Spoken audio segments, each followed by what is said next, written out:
Bonjour à tous. Pour terminer, on va corriger le dernier exercice du contrôle d'algèbre linéaire 2 de 2025. Il s'agit du coup de considérer une application qui a un couple de polynômes P et Q dans R2 de x, donc des polynômes de degré inférieur ou égal à 2, associe le produit de P0 par Q0 plus le produit de P1 par Q1 plus le produit de P de 2 par Q de 2. Et il faut qu'on montre que phi est un produit scalaire sur E. Donc on doit montrer que phi est une forme bilinéaire définie positive, symétrique définie positive. Montrons que phi est une forme bilinéaire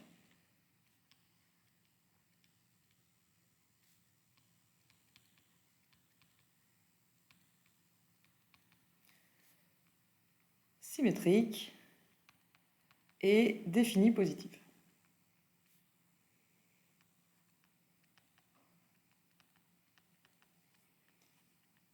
Alors, on va commencer, vous avez sûrement déjà vu ça, mais en général, il est plus stratégique de commencer par montrer que phi est symétrique. Ensuite, on montrera qu'elle est bilinéaire, et grâce à la symétrie, ce sera pas très long. Et en dernier lieu, on montrera qu'elle est définie positive. Donc, allons-y. Si on prend deux polynômes P et Q dans R2 de x,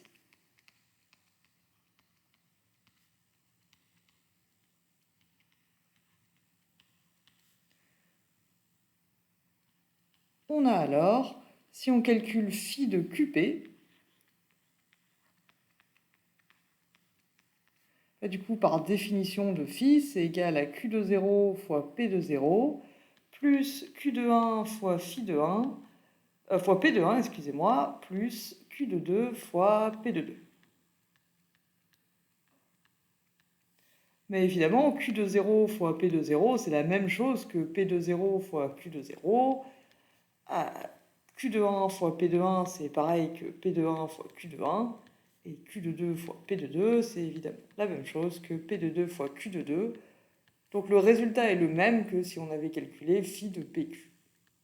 Donc pour tout P et pour tout Q dans E, phi de QP égale phi de PQ, donc phi est symétrique.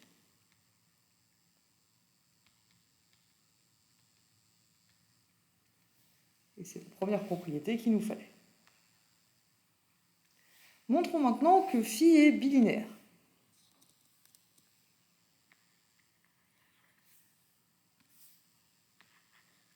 Pour ça, on va commencer par prendre un polynôme Q, Q0, fixé dans R de x, dans R2 de x.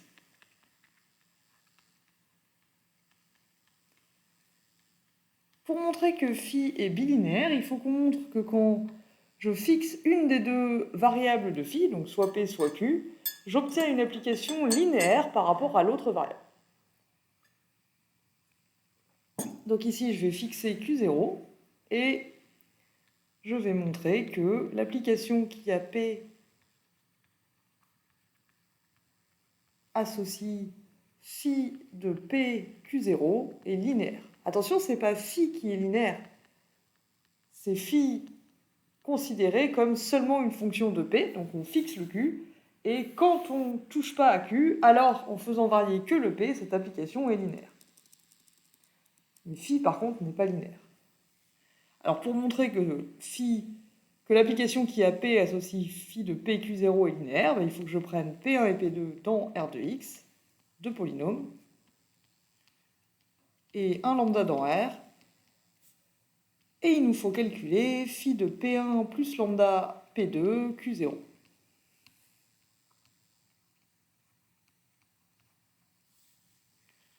Phi de P1 plus lambda P2 Q0, c'est égal à P1 plus lambda P2 de 0 fois Q0 de 0, plus P1 plus lambda P2 de 1 fois Q0 de 1, plus, et on va faire un tout petit peu plus de place, toc, voilà, plus P1 plus lambda P2 de 2, le polynôme P1 plus lambda P2 que j'applique à 2, c'est ce que je veux dire par cette notation, fois Q0 de 2.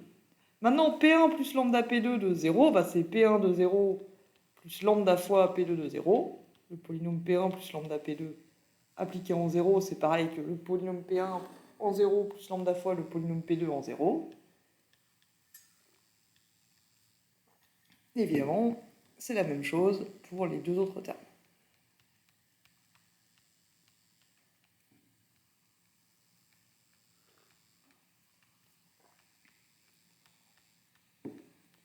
Ensuite, on va développer les parenthèses.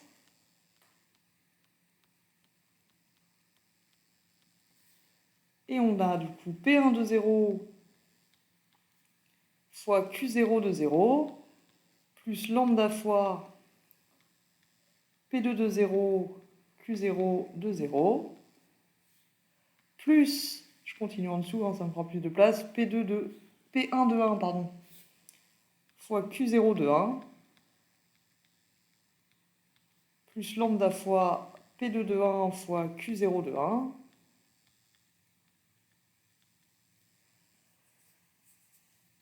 plus P1 de 2 fois Q0 de 2, plus lambda fois P2 de 2 fois Q0 de 2. Mais là, du coup, ces trois termes-là,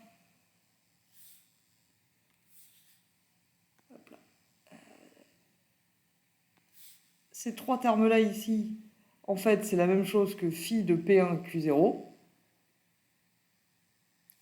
Et là, j'ai lambda facteur 2 phi de P2 Q0. Là, on reconnaît phi de P1 Q0 plus lambda fois phi de P2 Q0. Donc on a montré que l'application qui a P associe phi de P Q0 est linéaire, quel que soit Q0 dans R de X.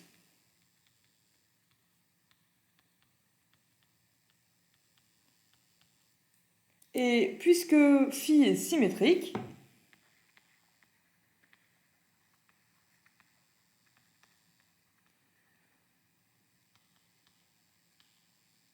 en fait, on aurait obtenu la même chose si on avait fait ça en fixant P et en faisant bouger Q.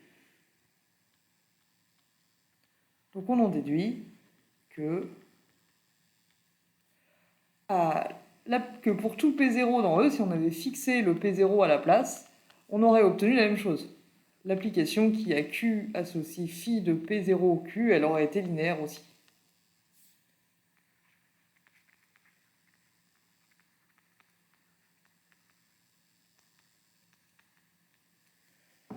Donc ces deux applications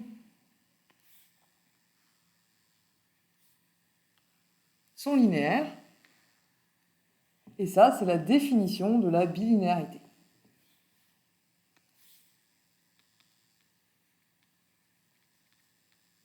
Donc, phi, c'est une forme bilinéaire symétrique. Forme parce qu'elle est à valeur d'ordre.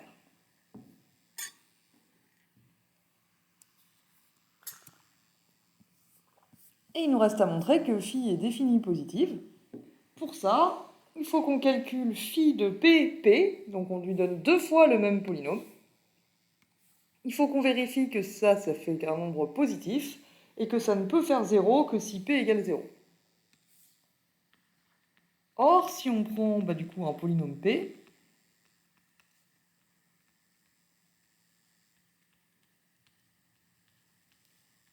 où phi de P, ça fait P0 fois P de 0, ça fait P de 0 au carré, plus P de 1 fois P de 1, P de 1 au carré, plus P de 2 fois P de 2, P de 2 au carré. Effectivement, c'est supérieur ou égal à 0. Et de plus,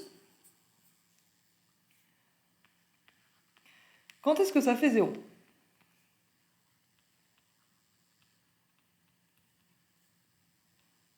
du coup, il faut que cette somme de 3 carrés fasse 0. Et c'est une somme de 3 termes positifs. Une somme de 3 termes positifs, pour que ça fasse 0, il faut que tous ces termes soient égaux à 0.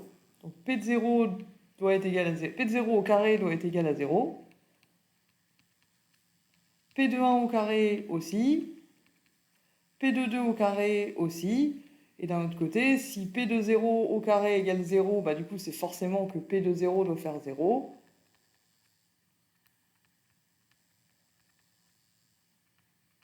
Et P de 2 égale 0. Mais là, une fois arrivé là, vous ne pouvez pas directement me dire du coup P égale 0. A priori, c'est pas parce que le polynôme P il s'annule en 3 points qu'il est forcément nul, n'est-ce pas? Enfin, en tout cas, pas immédiatement, quoi, c'est pas clair. Il faut donner un argument qui justifie que quand le polynôme P il vaut 0 en 3 points, alors ça suffit pour montrer que pour tout x, pour tous les autres x, il est nul. Parce que P de 0 égale 0, a priori, ça ne nous dit pas que P de 3pi sur 8, ça fait 0.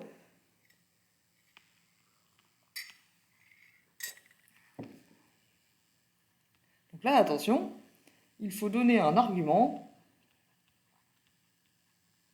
une raison, pour en déduire que P c'est le polynôme nul. C'est-à-dire que pour tout x, P de x égale 0. C'est pas parce que P de 0, il n'y a pas que 0, 1 et 2 dans le monde. Hein. C'est pas parce que P de 0, P de 1 et P de 2 font 0 que forcément le polynôme est nul. A priori. Évidemment, on va voir que c'est le cas ici, mais ça saute pas aux yeux. Donc, je vous en propose deux. Il n'y avait pas besoin de donner les deux, il suffisait de donner l'un des deux.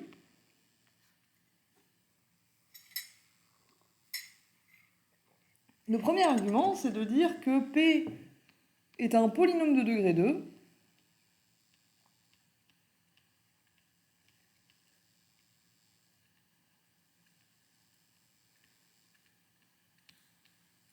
et un polynôme de degré 2, s'il est non nul, il a au maximum il est de degré inférieur ou égal à 2. C'est encore pire que ça. Donc soit il est de degré 0, il est constant, soit il est de degré 1, soit il est de degré 2. Un polynôme de degré inférieur ou égal à 2, ça ne peut pas s'annuler en 3 points.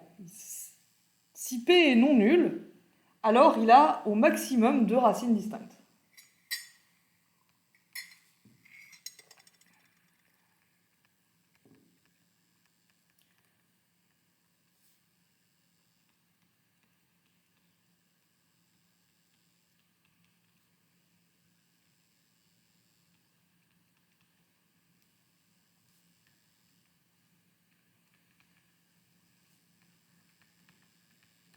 Mais ici, P, il en a 3 des racines distinctes. Il y a 0, 1 et 2.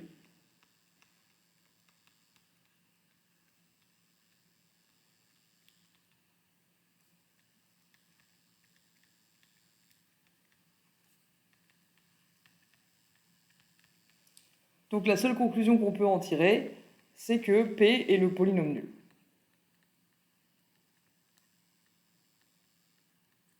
Donc cet argument-là, avec le degré, il fonctionne très bien, mais il faut penser à le donner. Il faut dire quelque chose à un moment pour en conclure que P est le polynôme nul. Argument 2, autre chose que vous pouvez faire si vous n'avez pas pensé à cette histoire de degré, on écrit P avec des coefficients. On écrit donc P de x égale...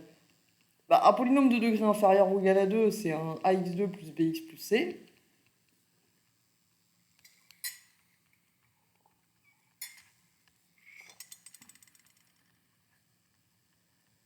Et dans ce cas-là, P de 0 égale 0, P de 1 égale 0, P de 2 égale 0.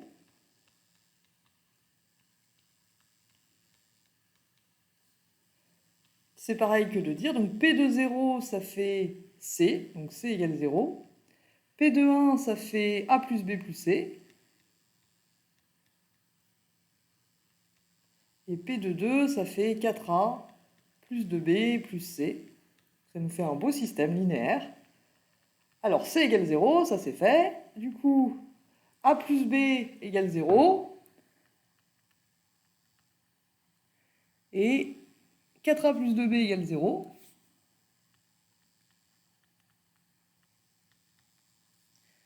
Et là, du coup, si on soustrait 4 fois la deuxième ligne à la troisième,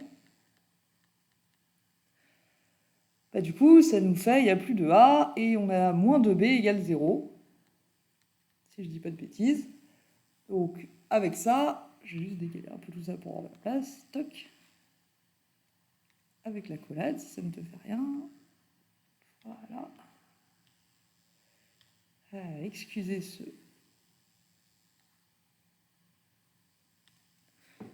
Suspense insoutenable. Voilà, on peut enfin résoudre le système. On obtient avec la dernière ligne que B égale 0, avec la deuxième que A égale 0, et avec la première C égale 0, ce qu'on avait obtenu dès le début.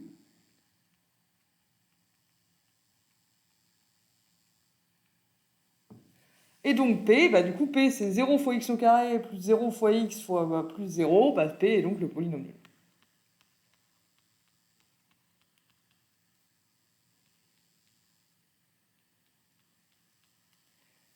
Donc il suffisait de donner un des deux arguments ou un autre, hein, peut-être que vous avez pensé à des choses que j'ai pas vues.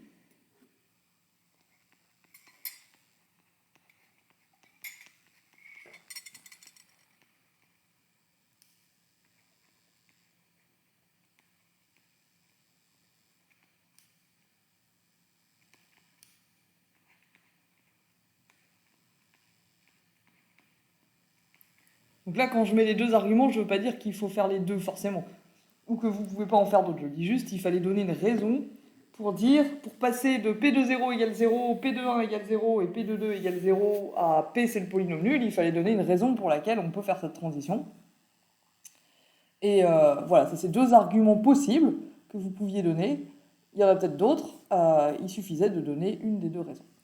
En tous les cas, une fois qu'on a fait ça, on en déduit que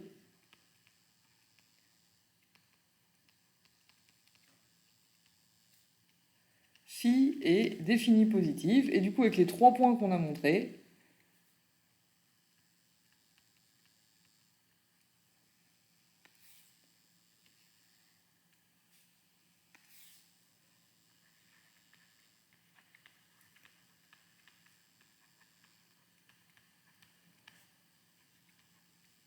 phi est donc une forme bilinéaire symétrique définie positive, d'après les points 1, 2 et 3 qu'on a montrés précédemment, donc phi est un produit scalaire sur E.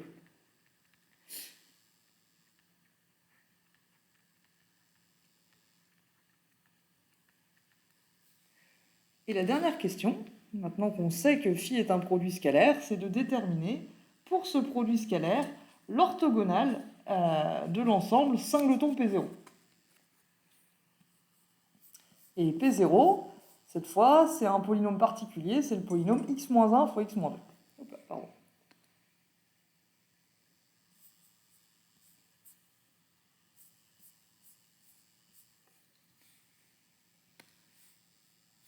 Et du coup, allons-y. Question 2. P0 de x, c'est le polynôme x-1 fois x-2.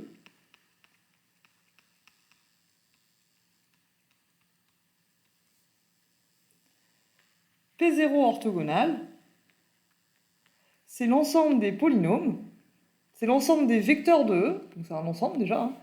C'est l'ensemble des vecteurs de E, donc c'est des polynômes de degré inférieur ou égal à 2, qui sont orthogonaux à P0. Orthogonaux avec le produit scalaire phi, pas avec un produit scalaire comme ça. J'ai pas de produit scalaire comme ça je sais pas qui c'est. Donc là, ce qu'il s'agit de faire, c'est de déterminer les polynômes Q, tels que quand je fais phi de P0Q, je tombe sur 0.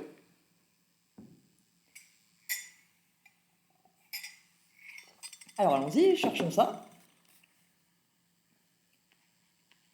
Si je prends un polynôme Q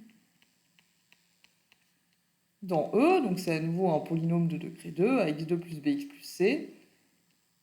Si je prends un polynôme Q dans R de 2x, à quelles conditions est-ce qu'il appartient à P0 orthogonal? Ce qu'on vient de dire du coup, c'est qu'il faut que le produit scalaire phi de P0 avec Q, ça fasse 0. Alors du coup, on calcule, il faut que P0 de 0 fois Q de 0 plus P0 de 1 fois Q de 1 plus P0 de 2 fois Q de 2 égale 0. Alors, je ne sais pas qui c'est Q, mais par contre, je peux calculer P0 de 0. P0 de 0, ça fait 0 moins 1 fois 0 moins 2, ça fait 2. P0 de 1, ça fait 1 moins 1 fois 1 moins 2, ça fait 0. Et P0 de 2, ça fait 2 moins 1 fois 2 moins 2, ça fait aussi 0. Ici, en fait, si je simplifie tout, il reste 2 fois Q de 0 égale 0. C'est-à-dire Q de 0 égale 0. Donc là, il y a une première réponse qu'on peut donner.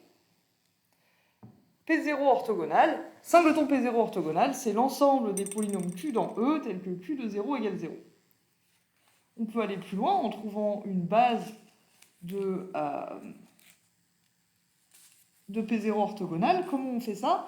On se dit que du coup, si Q de 0 égale 0, Q de 0 c'est A fois 0 plus B fois 0 plus C, donc ça revient à dire que C égale 0, et donc Q, au final, Q de X, c'est un polynôme de la forme AX2 plus BX, et par contre, il n'y a pas de condition sur A et B.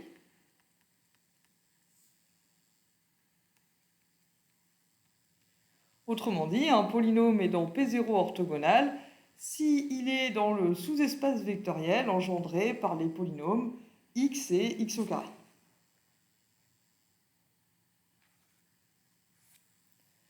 Donc, en fin de compte, P0 orthogonal, c'est l'ensemble de tous les polynômes de degré inférieur ou égal à 2 qui s'annulent en 0.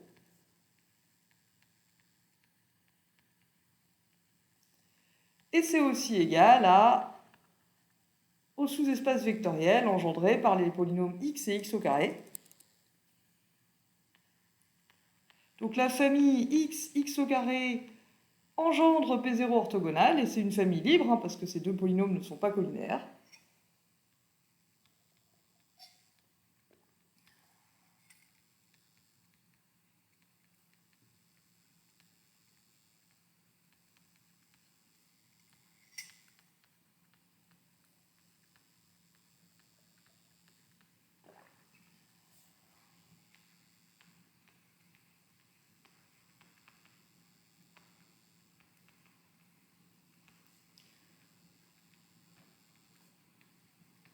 Donc c'est une base de P0 orthogonal.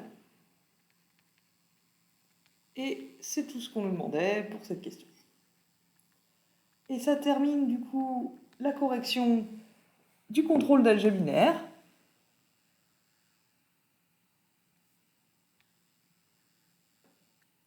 C'est pas ça que je voulais surligner. J'espère que c'était clair. Excusez-moi. J'espère que c'était clair et je vous remercie, comme toujours, de votre attention.